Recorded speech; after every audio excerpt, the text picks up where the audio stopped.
Before you start planting anything, you have to understand germination and its effect on a plant's growth. First, you have to think about the niche of your plant that you are planting. The definition of niche is a comfortable or suitable position in life or employment. So, the niche of your plant includes climate, drought tolerance, and soil type. For example, I live in Georgia, where you can see that the annual high temperature is around 71 degrees, 72 degrees. Therefore, that the tolerance of your plant has to be relatively tolerant to high temperatures. And the annual low is 53, but sometimes in Georgia it can go below 32 degrees, which is freezing point, and therefore your plant also has to have tolerance towards cold. And you can see that the average rainfall per year in Georgia is about 50 inches of rain, and this level of rain is ample for most crops.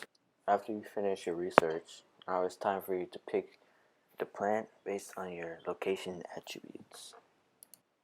The tree that I'll be planting is a pomegranate tree. Now let's talk about the tools you need to plant. The first tool we're going to discuss is the spade.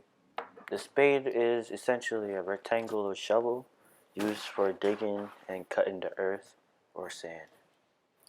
You will use this shovel once you get down to harder soil, deeper down into the earth. The rectangular shape will help you cut the soil and loosen it so you can dig deeper. Alright, so the next item we have is the round shovel. The round shovel will be used for, removing the topsoil of the ground or the area you're going to start digging. It's not very efficient in the deeper parts of the digging process because the pointed tip doesn't give you a maximum surface area to break down the soil and loosen it, unlike the spade, which has a larger surface area to break down your soil. Next, we have our hard rake. It's not necessary, but it's highly recommended because if you're trying to plant something and there's a lot of vegetation on the ground, there's like a lot of grass, you can use the rake to help pull up the grass on the ground, and also the rake will also loosen the topsoil, which will make the digging process easier. And our last tool that you could use during the process is a pair of kitchen scissors. Now this tool is not necessary at all. It's for those who are like neat freaks. After they plant, they want to trim the edges of their leaves and stuff. And also you can use it to trim the roots, any of your overgrown roots. You can also use kitchen scissors to trim them. Now you have to consider where you're gonna plant your tree. The location of where you have to plant your tree varies for your different plant species. For example, if your plant needs a lot of water, you will want to try to plant it towards a stream or beside the bank of a river or a lake. And if it's a tree that grows tall, you want to plant it away from your house or away from other tall trees so it can maximize the amount of sun.